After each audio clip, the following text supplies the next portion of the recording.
दोस्तों रिलायंस पावर की बात करें तो स्टॉक के अंदर फ्राइडे को गिरावट हुई थी। उससे पहले 3 दिन लगातार अपर सर्किट लगे। स्टॉक ने काफ़ी अच्छी दौड़ लगाई, फाइनली प्रॉफिट बुकिंग आई और रिलायंस इंफ्रा में भी काफ़ी बड़ी गिरावट हुई। लेकिन इसके बीच में अगर आप देखें तो अनिल अंबानी के लिए कभी खुशी कभी गम हो रहा है। आप देख सकते हो कि एक अच्छी गुड न्यूज़ आती है, उसके बाद में फिर बैड न्यूज़ आती है। अब आप देख ही सकते हो कि कल सैटरडे को अनिल अंबानी के निवास स्थान पे फिर से रेड पड़ी है। तो जांच चल रही है। अब वो उस पुराने मामले हैं जो 10 साल के पहले के मामले, उसको फिर उखाड़ा जा रहा है, उसमें से खोज-खोज के निकाला जा रहा है। जबकि अनिल अंबानी कह चुके पहले बहुत गलतियाँ हो चुकी है, वो सारा मैंने भुगतान कर लिया, मेरी सारी कंपनियाँ डूब चुकी है, मेरे पास कुछ नहीं बचा और अब मैंने नई शुरुआत की है। लेकिन जो जाँच है वो तो होगी, जो पहले की गलतियाँ भी सामने आती है। लेकिन इसमें कुछ अब खुशी भी हो रही है क्योंकि कुछ बड़े फैसले हो रही है जो शानदार हो रही है। सरकार की तरफ से, कोर्ट की तरफ से कुछ राहत भी मिल रही है। अब यहाँ पे कुछ बड़ी अपडेट है जिनको हम एक-एक करके डिस्कस करेंगे। अब आप देखें तो रिलायंस कैपिटल ने रिलायंस पावर में अपनी जो स्टेटस थी प्रमोटर ग्रुप से उसको पब्लिक में ले जाने के लिए भी अपील की है। और दूसरी तरफ कुछ और बड़े फैसले, अनिल अंबानी का बयान निकल कर आया जो उनके ऊपर फिर से जांच शुरू है, उसको लेकर उनका कहना है कि जानबूझ के हमें निशाना बनाया जा रहा है। तो पूरे मामले को समझेंगे इस वीडियो के माध्यम से। लेकिन फ्रेंड्स उससे पहले अगर आप पहली बार हमारे चैनल पे आए तो चैनल को सब्सक्राइब कर दीजिए, एक बेल आइकॉन दबा दीजिए ताकि जब भी नया वीडियो बने पहला नोटिफिकेशन आपको मिले। वीडियो पसंद आए तो लाइक से जरूर कीजिए। चलो फ्रेंड्स वीडियो स्टार्ट करते हैं। मैं हूँ आपका दोस्त SB दवे और हमारे अपने चैनल ऑनलाइन कमाई में आपका बहुत बहुत स्वागत है। तो सबसे पहले रिलायंस पावर के कारोबार की बात करें, 48.99 पर क्लोजिंग थी। देख सकते 2.20% की गिरावट हुई। लेकिन उससे पहले स्टॉक ने 50 को क्रॉस किया था, 50.85 का हाई बना था। तो 44 के आसपास जो स्टॉक पहुंचा था वो 50 को पार कर गया। काफ़ी अच्छी दौड़ लगाई पिछले 2-3 ट्रेडिंग सेशन में। उसके बाद फिर दबाव की स्थिति बनी। तो अब जो बड़ी अपडेट निकल के आ रही है, रिलायंस कम्युनिकेशन और अनिल अंबानी की मुश्किलें फिर से बढ़ गई है। स्टेट बैंक ऑफ इंडिया के बाद बैंक ऑफ इंडिया ने भी उनको झटका दिया है। तो ये देख सकते हो कि स्टेट बैंक ऑफ इंडिया ने पहले दिया झटका, अब उसके बाद बैंक ऑफ इंडिया की तरफ से रिलायंस कम्युनिकेशन के जो लोन के खाते थे उसमें एक फंड डाइवर्जन पर धोखाधड़ी के रूप में चिन्हित कर दिया है उसको। तो आप देख सकते हो इसमें आरकॉम के पूर्व निदेशक अनिल अंबानी का भी नाम शामिल है। तो फाइलिंग में इसकी जानकारी निकल कर आई है। मतलब यह है कि अब बैंक ऑफ इंडिया ने भी उनको धोखाधड़ी के मामले में लपेट लिया है, जो पहले स्टेट बैंक ऑफ इंडिया ने लिया था। दोनों सरकारी कम बैंक है। तो ये देख सकते हो कि अनिल अंबानी की कंपनी रिलायंस कम्युनिकेशन के खिलाफ 2,929 करोड़ के बैंक फ्रॉड मामले में केस दर्ज किया गया है। सीबीआई ने मुंबई में रिलायंस कम्युनिकेशन लिमिटेड के ऑफिस और अनिल अंबानी के घर पर शनिवार 23 अगस्त यानी कल फिर से छापेमारी की है। इससे पहले ईडी की रेड पड़ी थी। यह fraud state bank of India SBI से जुड़ा हुआ है। इस बीच अनिल अंबानी ने अपने खिलाफ लगे सभी आरोपों से इनकार किया है। तो देखिए जो हमारे केंद्रीय वित्त राज्य मंत्री पंकज चौधरी ने लोकसभा में लिखित जवाब में कहा था कि SBI इस मामले में CBI में शिकायत दर्ज करने की प्रोसेस शुरू कर चुकी है। इसके अलावा बैंक ने अनिल अंबानी के खिलाफ व्यक्तिगत दिवालिया कार्रवाई भी शुरू की है, जो मुंबई NCLT में पेंडिंग है। यानी अनिल अंबानी के ऊपर भी देखो कि दिवालिया प्रक्रिया शुरू होगी। तो इससे पहले 23 जुलाई को ईडी ने अनिल अंबानी के रिलायंस ग्रुप से जुड़े 35 से ज़्यादा ठिकानों पर छापेमारी की थी और रेड यस बैंक के लिए 3,000 करोड़ के लोन धोखाधड़ी के मामले को लेकर थी और अब की बार CBI की रेड पड़ी है। तो ये देख दो कि ये पूरा का पूरा मामला स्टेट बैंक ऑफ इंडिया से जुड़ा हुआ है। तो यहाँ पे अनिल अंबानी के ग्रुप के खिलाफ CBI ने कार्रवाई क्यों की, तो इस जवाब ये है कि SBI द्वारा अनिल अंबानी से जुड़े रिलायंस ग्रुप की कंपनियों को दिए गए करीब 2,929 करोड़ रुपए के लोन फ्रॉड से जुड़ा है। कंपनी ने ये लोन नहीं चुकाया। इस फ्रॉड के इसलिए इसको फ्रॉड माना गया और कंपनी ने इन जो फंड जो लोन लिया था उसका इस्तेमाल गलत तरीके से किया, नियमों का पालन नहीं किया, ये इल्ज़ाम लगे हुए।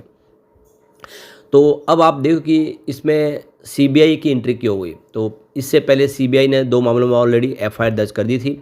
ये मामले यस बैंक द्वारा रिलायंस होम फाइनेंस लिमिटेड और रिलायंस कमर्शियल फाइनेंस लिमिटेड को दिए गए 2 अलग अलग लोन से जुड़े। दोनों ही मामलों में CBI ने यस बैंक के पूर्व CEO राणा कपूर का नाम लिया था। इसके बाद एक अधिकारी ने बताया कि national housing bank, SEBI, national financial reporting authority of bank of Baroda जैसी अन्य एजेंसियों और संस्थानों ने भी ईडी के साथ उनकी जानकारी साझा की। ईडी भी इस मामले की जांच कर रही है। तो अब तक की जांच में क्या-क्या सामने आया है, जो ईडी की तरफ से जांच हुई? ईडी ने जो अपनी रिपोर्ट में कहा है कि ये एक सोचा समझा और सुनियोजित प्लान था, यानी पूरी तरह से प्लान बना के काम किया गया था, जिसके तहत बैंक और शेयर होल्डर और निवेशकों और अन्य जो सरकारी मशीनरीज है उसको गलत जानकारी देकर पैसे हड़पे गए। जांच में कई गड़बड़ियाँ पकड़ी है ईडी ने। तो एक आप देख सकते हो कि यहाँ पे कमज़ोर या बिना वेरिफिकेशन वाली कंपनियों को लोन दिया गया। कई कंपनियों में एक ही डायरेक्टर और एड्रेस का इस्तेमाल किया गया। लोन से जुड़े ज़रूरी दस्तावेज़ का यहाँ पे इस्तेमाल नहीं किया, उनको नहीं सबमिट किया गया। साथ में फर्जी कंपनियों में पैसे ट्रांसफ़र किए गए। पुराने लोन चुकाने के लिए नए लोन लेने की प्रक्रिया शुरू की गई। तो ये सारे के सारे फ्रॉड सामने निकल रहे ईडी की जांच में। तो अब आप देखिए तो यहाँ पे कुछ दिन पहले स्टेट बैंक ऑफ इंडिया ने रिलायंस कम्युनिकेशन और खुद अनिल अंबानी को फ्रॉड घोषित किया था। तो स्टेट बैंक ऑफ इंडिया का कहना है कि रिलायंस कम्युनिकेशन बैंक से लिए गए 31,580 करोड़ रुपए के लोन का गलत इस्तेमाल किया है। इससे करीब 13,667 करोड़ रुपए दूसरी कंपनियों को लोन चुकाने में खर्च किए गए। 12,692 करोड़ रुपए रिलायंस ग्रुप की दूसरी कंपनियों को ट्रांसफर किए गए। एसबीआई ने यह भी कहा कि इस मामले में सेंट्रल ब्यूरो ऑफ इन्वेस्टिगेशन यानी एसबीआई के पास शिकायत दर्ज कराने की प्रक्रिया शुरू है। इसके अलावा अनिल अंबानी के खिलाफ इंसॉल्वेंसी प्रक्रिया यानी दिवालिया प्रक्रिया शुरू करने के लिए national law tribunal company NCLT में मुंबई में कार्रवाई चल रही है। तो देख सकते हो कि प्रॉब्लम बहुत सारी अनिल अंबानी के लिए, पुराने मामले हैं उसकी वजह से। अब इसके बीच में जो एक बड़ी अपडेट निकल के आ रही है, जो एक्सचेंज को जानकारी दी रिलायंस पावर ने, यहाँ पे देख सकते हो कंपनी ने कहा है कि उनको एक एप्लीकेशन मिली है जिसमें देखो कि रिलायंस कैपिटल लिमिटेड अपने जो स्टेटस है उसको रिक्लासिफिकेशन करना चाहते हैं। इस समय प्रमोटर ग्रुप में है वो, और प्रमोटर ग्रुप से अगर आप देखें तो वो अपनी जो स्टेटस है पब्लिक ग्रुप में जाना चाहते हैं, यानी फिलहाल कंपनी जो प्रमोटर ग्रुप में वो पब्लिक में शिफ्ट होना चाहते हैं। ऐसी एप्लीकेशन पहले अनिल अंबानी उनके बेटे ने भी लगाई थी, जो अभी तक मंजूर नहीं हुई है। तो ये देख सकते हो कि अब यहाँ पे कंपनी के जो बैंकरप्सी कोर्ट के जो प्रक्रिया चली है रिलायंस कैपिटल लिमिटेड के ऊपर, उसको लेकर इन्होंने ये बड़ा फैसला किया कि हमारी जो स्टेटस है उसको पब्लिक लिस्टेड में कर दी जाए। अब यहाँ पे दोनों कंपनियों की बात करें, रिलायंस इंफ्रास्ट्रक्चर जो आप देखें स्पेशल पर्पज़ व्हीकल्स और सेक्टर में आप सक्रिय कंपनी है, जिसमें power sector, road, highways, metro, rail project, airport project और डिफेंस प्रोजेक्ट करी है कंपनी, और इसी की सब्सिडीज कंपनी रिलायंस पावर है। कंपनी के अगर आप देखें तो टोटल जो रोड एसेट की बात करें तो 2468 लेन किलोमीटर का इनका एक ट्रैफिक कॉरिडोर बना हुआ है इंडिया के अंदर। कंपनी यूटिलिटी सेक्टर में भी काम करे, स्पेशल पावर सेक्टर में, जिसमें power generation, transmission, distribution, power trading, इन सब में काम करती है। 2 सब्सिडीज कंपनी है, दिल्ली डिस्कॉम्स जो 5.2 मिलियन कंज्यूमर है। तो ये देख सकते हो कि इसके माध्यम से काम करती है। कंपनी ने इस बार अच्छा खासा प्रॉफिट भी दिखाया है Q1 में। यहाँ पे जो सबसे बड़ी यहाँ पे आप अगर अचीवमेंट देखें तो इस क्वार्टर के दरमियान अगर आप देखें तो दिल्ली डिस्कॉम ने 51,434 नए मकान जोड़े हैं अपने इस बिज़नेस में, जो अभी समय जो इनकी 5.2 मिलियन सब्सक्राइबर हो चुके टोटल जो इनकी बिजली का इस्तेमाल करते हैं। तो लगातार कस्टमर बेस बढ़ रहा है। मुंबई मेट्रो से अनिल अंबानी की कंपनी को करीब देखो 84 करोड़ का रिवेन्यू जनरेट हुआ है Q1 में। कंपनी को डेट फ्री स्टेटस मिल चुका है। कंपनी ने अपने नेट डेट को ख़त्म किया है, कंपनी कर्ज मुक्त हुई है।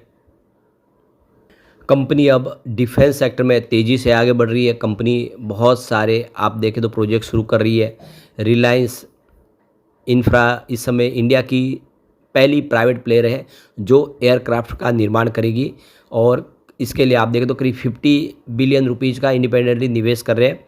और आप देखो कि आने वाले समय 7 से 10 सालों में कंपनी तेज़ी से आगे बढ़ेगी, मेक इन इंडिया के तहत डिफेंस प्रोडक्ट बनाएगी। तो रिलायंस इंफ्रा ने अपना लक्ष्य रखा है कि करीब 100 बिलियन रुपीज़ का रेवेन्यू जनरेट करना चाहते हैं, और इसके लिए कंपनी महाराष्ट्र में अगर आप देखें तो अपनी मैन्युफैक्चरिंग फैसिलिटी शुरू कर रही है। यहाँ पे देखो कंपनी 2000 जेट्स का निर्माण करेगी इंडिया के लिए और डोमेस्टिक और ग्लोबल मार्केट दोनों के लिए, और इसके लिए डसॉल्ट एविएशन के साथ में इन्होंने पार्टनरशिप की है। कंपनी को देखो 11.7 बिलियन रुपीज़ का एक ऑर्बिटेशन अवार्ड भी इनके फेवर में मिला है, जिसमें Mumbai metropolitan region development authority यानी MMRDA इनको ये रकम चुकाएगी। ये भी इनके लिए एक बड़ी जीत है। इसके अलावा 7.8 बिलियन रुपीज़ का एक दामोदर वैली जो कॉरपोरेशन की तरफ से जो एक अवार्ड ऑर्बिटेशन अवार्ड भी इनके फेवर में आ चुका है, ये भी रकम इनको मिलेगी। तो काफ़ी सारी जीत हुई है। रिलायंस पावर की बात करें तो रिलायंस पावर का पोर्टफोलियो 5305 मेगावाट का है, जो ऑपरेशनल कैपेसिटी इस समय है। कंपनी के पास बड़े बड़े प्रोजेक्ट है, विंड प्रोजेक्ट, सोलर प्रोजेक्ट, और जिसमें सासन अल्ट्रा मेगा पावर प्रोजेक्ट है 3960 मेगावाट का, जो दुनिया का आप देखें सबसे बड़ा integrated coal based power project है। इसके अलावा इनके पास रोजा कोल बेस्ड पावर प्रोजेक्ट है 1200 मेगावाट का, सोलर पावर प्रोजेक्ट में 140 मेगावाट और विंड के 5 मेगावाट के प्रोजेक्ट है। कंपनी के प्रोजेक्ट की बात करो, रिलायंस एनयू सनटेक को एक देश solar energy corporation of India की तरफ से बड़ा एक प्रोजेक्ट मिला है, जिसमें आप देखें तो कंपनी सोलर और बैटरी एनर्जी स्टोरेज प्रोजेक्ट साथ में बनाएगी। इसके लिए 100 बिलियन रुपीज़ का निवेश कंपनी करेगी। इस प्रोजेक्ट के तहत 930 मेगावाट सोलर कैपेसिटी और 465 मेगावाट और 1860 मेगावाट मेगाहर्ट्ज़ बीएस की कैपेसिटी होगी। इसके अलावा जो इनकी दूसरी सब्सिडीज कंपनी है रिलायंस एन्यू एनर्जीज, उन्होंने 350 मेगावाट सोलर प्लस यहाँ पे बीएस प्रोजेक्ट हासिल किया एसजेवीएन लिमिटेड की तरफ से। तो लगातार सरकारी टेंडर कंपनी हासिल कर रही है। कंपनी पूरी तरह से कर्ज मुक्त हो चुकी है और आने वाले समय देख सकते हो कि दोनों कंपनियां बेहतर कर सकती है, बशर्ते कि जो पुरानी प्रॉब्लम उससे बाहर निकल जाए अनिल अंबानी। तो फिलहाल कुछ प्रॉब्लम जरूर है, लेकिन फ्यूचर ब्राइट दिखाई दे रहा है दोनों कंपनियों का। लेकिन फ्रेंड्स, कोई भी इन्वेस्टमेंट करने से पहले अपने फाइनेंशियल एडवाइजर से एडवाइस ले ले या अपना खुद का रिसर्च करें, क्योंकि मैंने वीडियो आपके एजुकेशनल पर्पज़ के लिए ही बनाया। वीडियो पसंद आए तो लाइक से जरूर कीजिए और चैनल को सब्सक्राइब कर दीजिए। Thank you friends.